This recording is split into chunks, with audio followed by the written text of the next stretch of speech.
Hello, and thank you, Hugh, for the opportunity to speak to you all today.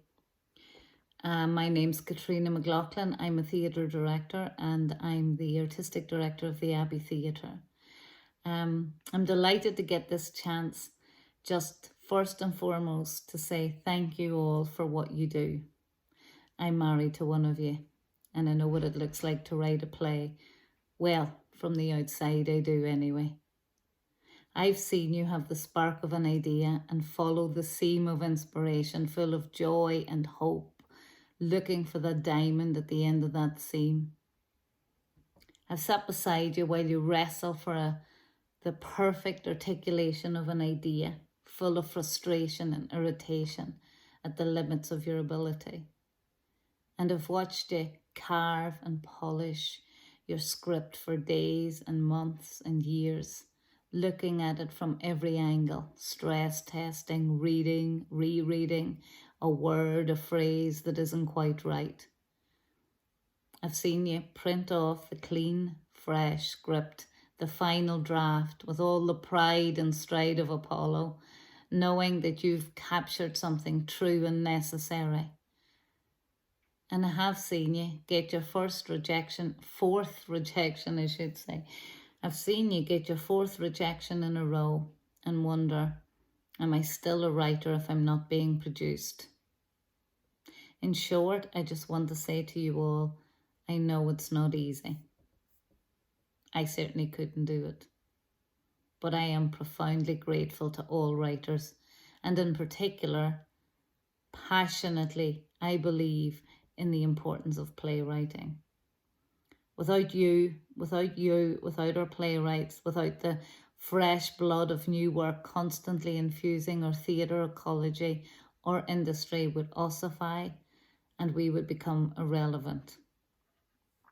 We would cease to be a unique art form.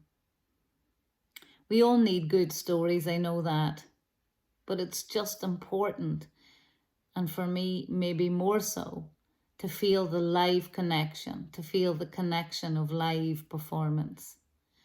Theatre questions who we are now and who we could be tomorrow, and it does it face to face, shoulder to shoulder, and in a place where there's no escape. For me, the best, most original theatre I've ever seen has always come from a script. And not all writers can be playwrights. Playwriting is such a collaborative process. They have to listen to people much more than any other writer. Playwriting is not like other forms in that it needs to function both as a standalone piece of work, but also as a blueprint for so many other creative elements. For all the people in a full production, the actors. For the actors, it creates an emotional roadmap, a journey for them to take their characters on. For designers, it evokes a world that releases their imaginations. That this all needs to happen in front of a live audience and against the clock is the miracle of our art form and the true skill of a playwright.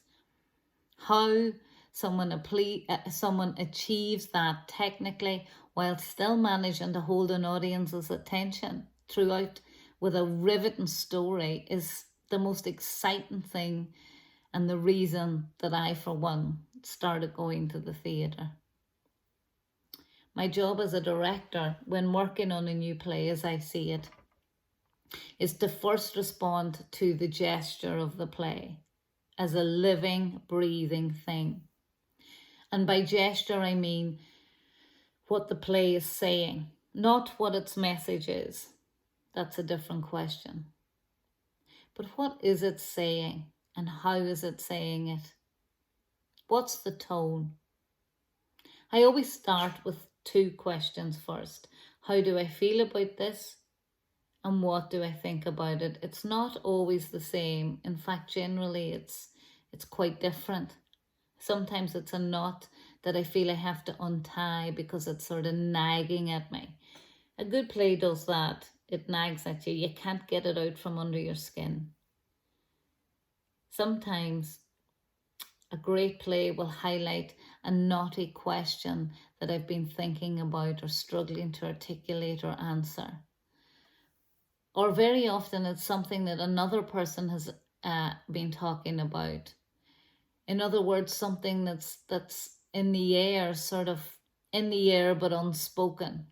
The playwright has managed to pin this thing down, and never in a way that I would imagine. For me, the interesting thing about a great play is that it is a series of questions that I probably wouldn't be able to answer.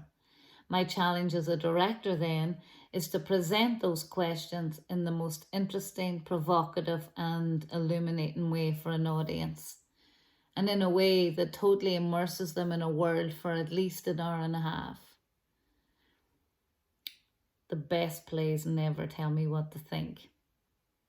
They teach me how to think in a different way, how to be empathetic. And the value of a great play is that it offers different sides of an argument. That value is immense, especially today when an uncomfortable perspective is not challenged but cancelled. I think it's in our theatres that we can still have truly, often dangerous conversation in a live and thrilling environment, but in a safe environment. Not easy for playwrights to be part of this collaborative business, I know.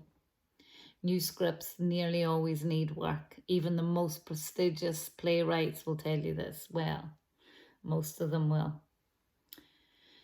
That's because I suppose theatre's such a high wire act, and particularly with a new script. No one knows exactly what it is until it meets its first audience. You may think you've found out what exactly a play is in rehearsals, but an audience will tell you what it really is.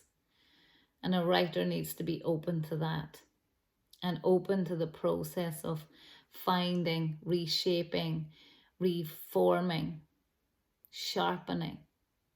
Just as the director and the actors need to be responsive to what a playwright is trying to achieve. All these elements, the element of surprise, this making of a play, when you find out exactly what it is, it's still the most thrilling part of the job. And the reason most of us want to be around you writers, want to be part of this process, want to make theatre.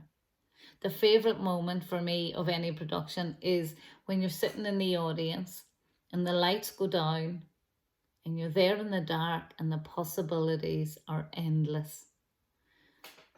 But I feel very close to the same way when I open a script for the first time.